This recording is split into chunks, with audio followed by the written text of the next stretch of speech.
Hello everyone, welcome to the sequel to Mighty Switch Force. It's Mighty Switch Force 2, and hey, Austin's still with us. Awesome! Hello, I'm here. Oh, I Yay. forgot that the baby was in this one. Oh man, the baby is the best thing in this whole game. It is slightly awkward to go from like the hand-drawn updated sprites to the pixel art sprites. Not that the pixel art is bad, it's actually really good.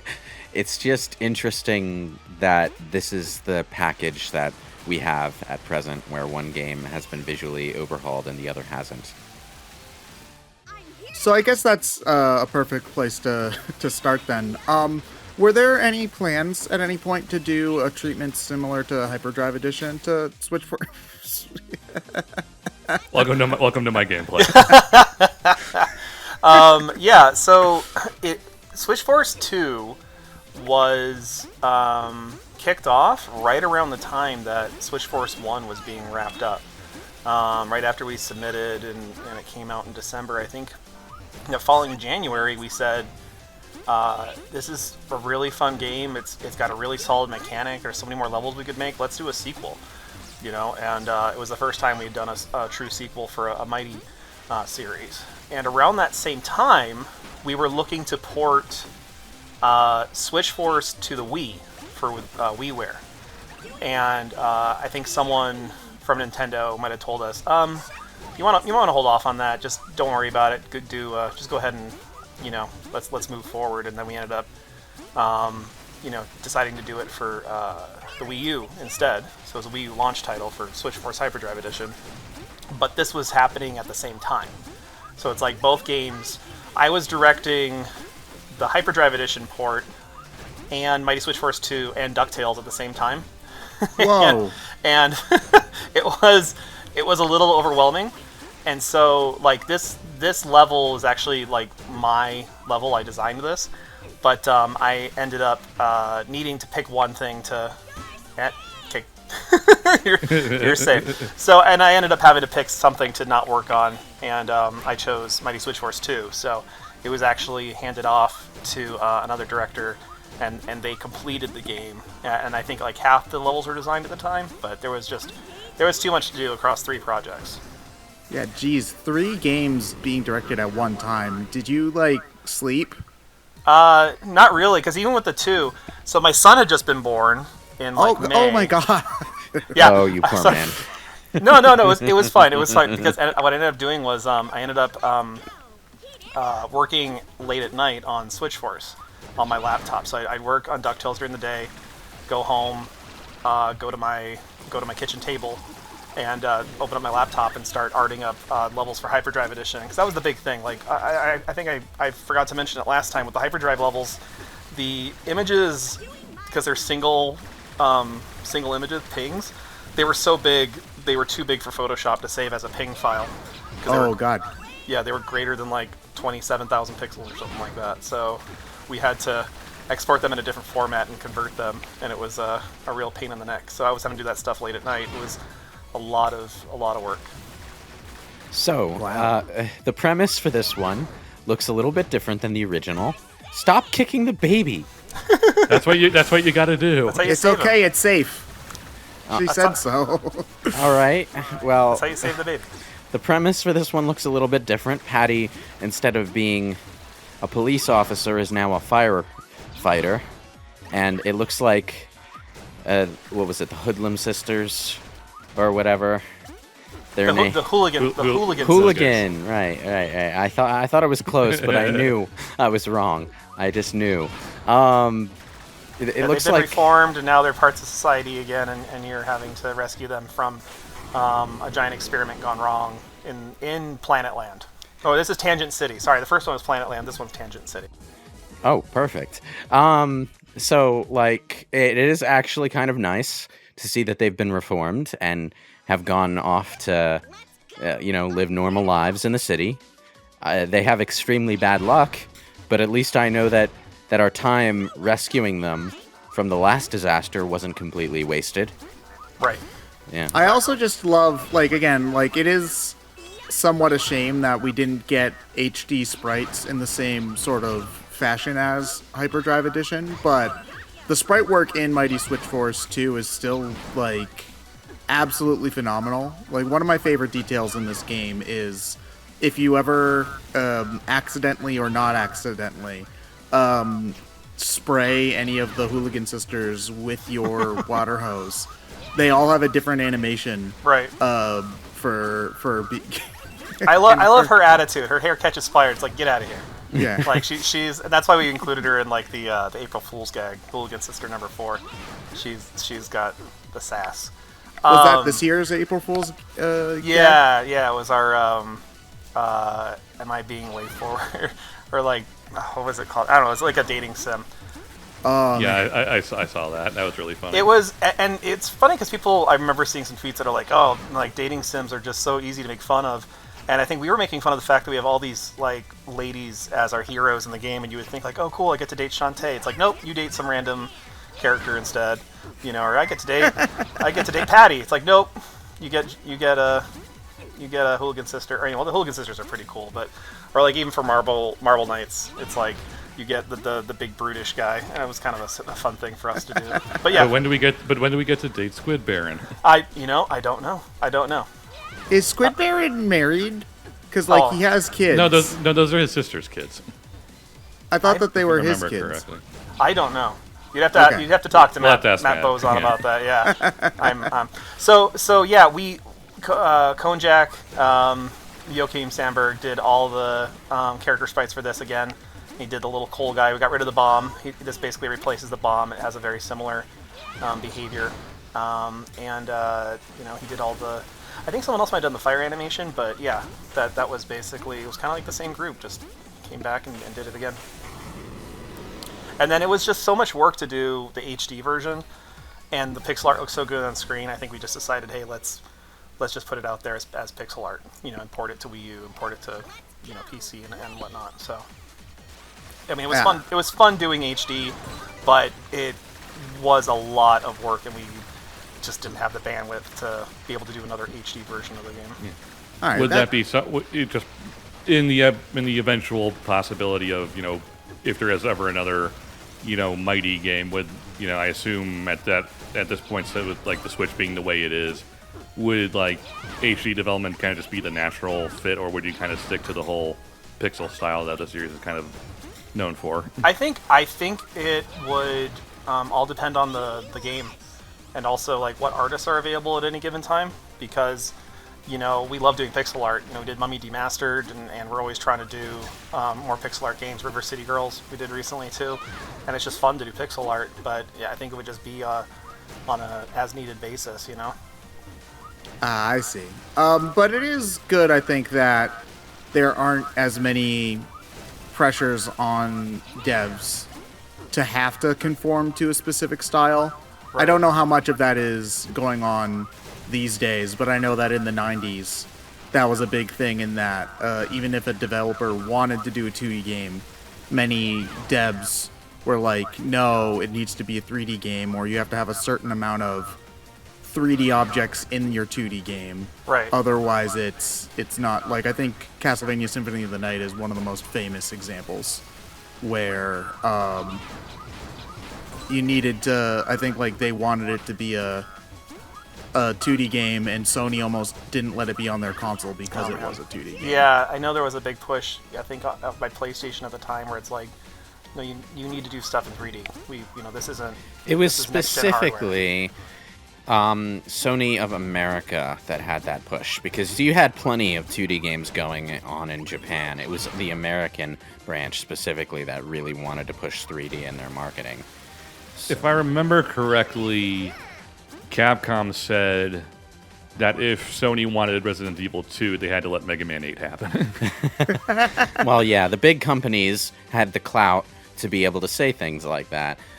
Smaller companies, no. There were a lot of reputedly really good games that we didn't get in the West because Sony of America didn't want 2D games on the PlayStation for some reason.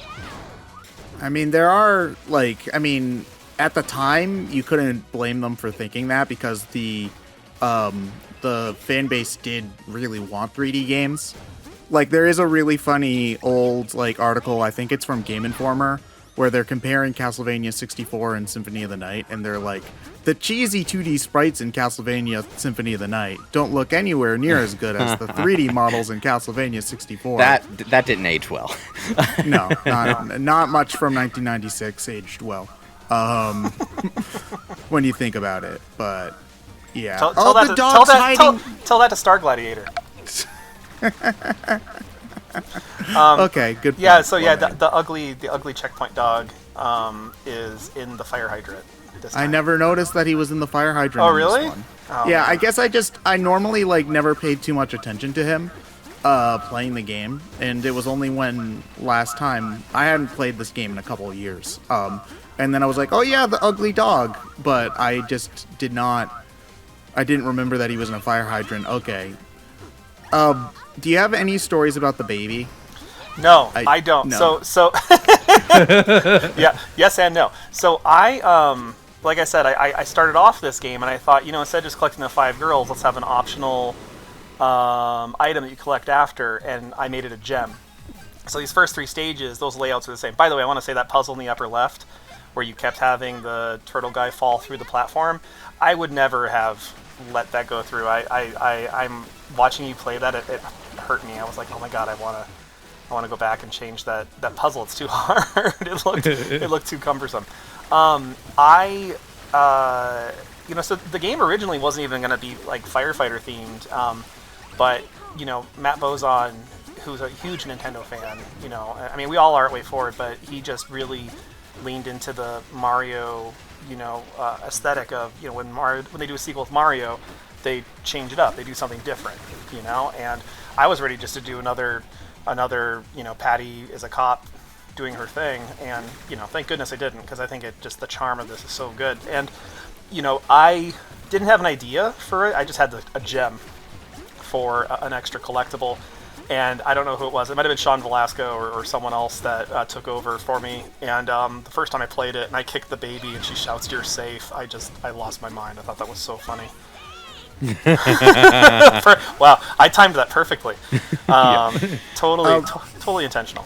Really quick before we get too off track, I want to say that Jay Kaufman did another great job on the soundtrack, and this track here is, I think, called Dalmatian Station, and it's one of my favorite game songs, period. It's just, like, I don't know what makes it, like, stand out about the others for me, but it's just so catchy, and I love it. I love it to death. The other thing that's great about Jake is he names all his own songs, and he's just got such a wicked sense of humor. My favorite is "Whoa" at Space Cuba from the first game. Yeah, it's just he's awesome. Yeah, but I do think that the firefighter and the water hose, especially, were a really great idea. I mean, especially these puzzle blocks. With firing through the blocks to create what was it like? What was that pipe game back on the NES? Is it Pipe Dream? It might be Pipe Dream, yeah. Just doing like a Pipe Dream style. You can only shoot from one direction, or it works so well. I love it. Just move your arms up, Patty. Well, and then we ended up doing a little spin-off on iOS years back, Hose It Down, where it was just Patty standing stationary and you move puzzles and try to fire through like this, just using these types of blocks. It's really a fun little game. Yeah, I mean, I appreciate the not just for the sake of being different, but I like the idea of kind of these puzzle games giving Patty or whoever the main character is new jobs to introduce as a way to introduce kind of new gameplay styles, because maybe giving her a fire hose if she was still a cop would be a bit weird, but it makes sense if she's a firefighter now. Right. So I think there's a lot of creative room you can use for some kind of using that as the premise for a puzzle game like this. I also like that it's not that different as well, because ultimately the fire hose in most circumstances isn't that different from the gun that she had. But so you can jump into this game after having played the original and know exactly like what you're supposed to do. But it is different enough to give the game its own feeling. Right. Whereas I know some people do have soft spots for stuff like, I mean, I have a soft spot for Mario 2 USA, and I know some people have a soft spot for stuff like Zelda 2. But it's good when it's trying to be different and it has an idea versus being different simply for the sake of being different. Like, change is definitely good and necessary in games, but I do like when it feels like a natural evolution instead of becoming a 2D platformer for no reason. Right. It was very interesting making a sequel, because I had to think about someone playing this game who'd never played the first one. So we're like, this stage is kind of a mirror of stage 7 in the first game, where you can't die and you fly around. And it's like, well, how do we take that concept? I guess you could die there in that block. How do we take that concept and, make it something that's interesting for someone that played the first game, but not so hard that someone who hasn't. So it's for the baby. That was the that's how you get the baby in this one. But yeah, it was a really interesting challenge. So that's like the first stage. There's definitely some elements that I mirrored from the first stage of the first game, but kind of flipped them. Like the first time you actually go through the blocks versus falling through the blocks, it's a wall that you have to go through from left to right. And we still have the stair step at the end of the stage. So just trying to find a balance that mirrored the first game, but you either you played it or you haven't, and you'll like it either way. Yeah, that's something I've always kind of been curious from a game development standpoint is, games in general are so saturated with sequels now, or just franchises in general. It's like, it's interesting to just kind of hear your thoughts about, what it's like to make a sequel, because you have to balance that whole, who's played the game, who hasn't, but you don't want to make it too easy to put off the people who played the first game, and so on. Well, especially with like this stage, where you've got these lock blocks, and it's like you need to come up with patterns and puzzles that are unique to this game, but are, if you feel like, man, I exhausted every formation on the previous game, like how are people gonna find this easy and interesting? And Yeah. it's a challenge. There are definitely series out there that don't really bother to think about things in those terms. Like, they'll just pick up where the previous game's difficulty curve left off, and that leads to some problems. But Yeah. It very much depends on the game. Like, if you're doing a super easy game and doing like a direct sequel, like, I know it's not the best example, but say like the Teleus games from Fire Emblem, where they're like strictly a direct sequel story and gameplay wise, so it starts off a bit harder. I think that makes a little bit more sense compared to, say, you have a Mario game, it ends on, say, a 7 difficulty, so nothing too hard, and then the next game, for whatever reason, it starts at an 8. I will say that I feel like Mario Galaxy, the first Mario Galaxy, actually I don't know if it was the first Mario Galaxy or the second one, right off the bat you have to catch like 3 rabbits, and that's I think. Is that the first one? That's the first one on the big. Yeah, that's the first time you're really on a spherical platform. That situation was supposed to serve as a movement tutorial, so.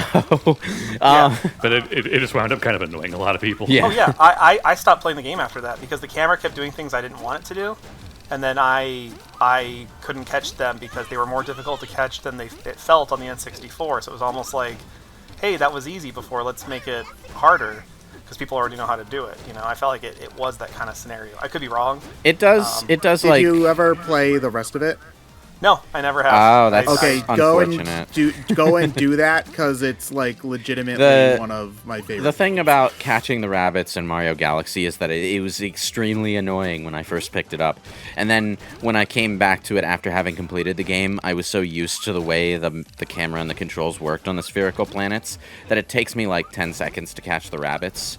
So it really is just about having a feel for the game. Yeah. Yeah. The camera does get better, I will say, because you're normally not on platforms that big that are spherical, so it's usually not a problem. It's been so long, I don't remember. I mean, I haven't. I've always been like, I gotta play that again. I gotta give it a try, but I haven't. If you wanted to do that on Switch, then unfortunately, I don't think that's not something you can do now. Well, but, you can shell out scalper prices for a physical copy if you want. Or if you find the download code purchases at like stores that might still have them, you could get one there. But I'm not sure how available those are at this point. Yeah. God. Well, I think because it's Galaxy 2 is on that collection, right? No, No, not Galaxy not 2, two. unfortunately, for no discernible reason, even though they make like, Galaxy 1 just fine. One of the suspicions that I've personally had is that they plan to release Galaxy 2 individually later, but it's just Galaxy 1, Sunshine, and 64 for some reason. Oh, gotcha. And some soundtracks. It's very bare for an anniversary collection. Yeah, They because it had. I mean, I own the one that has 64 Sunshine and one of the Galaxies. I just didn't remember which one it was. Oh, so then you do have it. Yeah, that's Galaxy 1. Yeah, okay, cool. Yeah. I'll have to check it out. Yeah, but that's actually, like, to get kind of on topic, I think that Galaxy 2... No, we're not going on topic. See, you fit right in.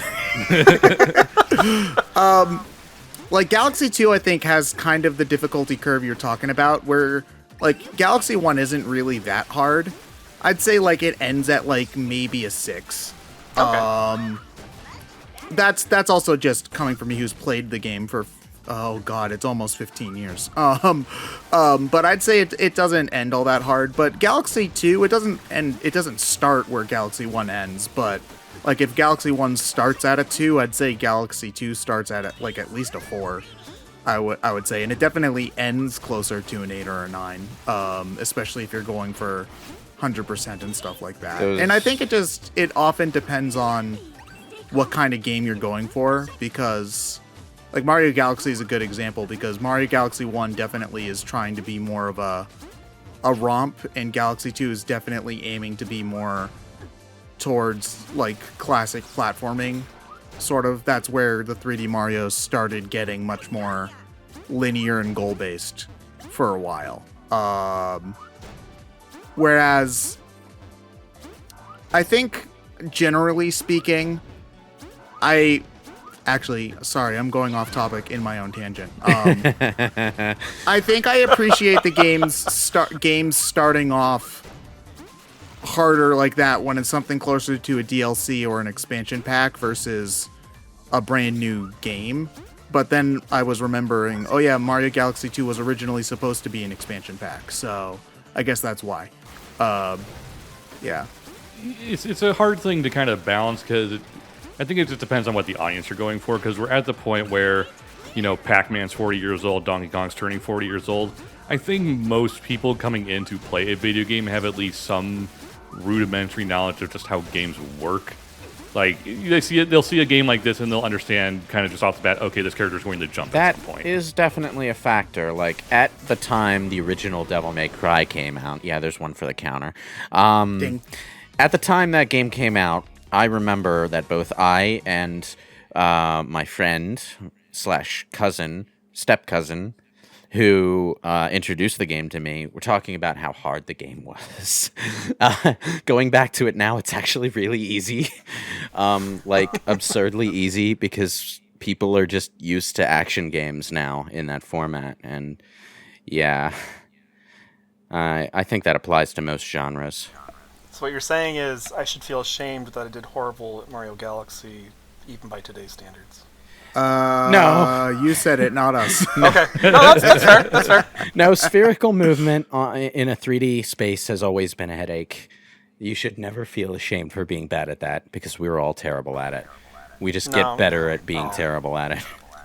You're so kind. You're so kind.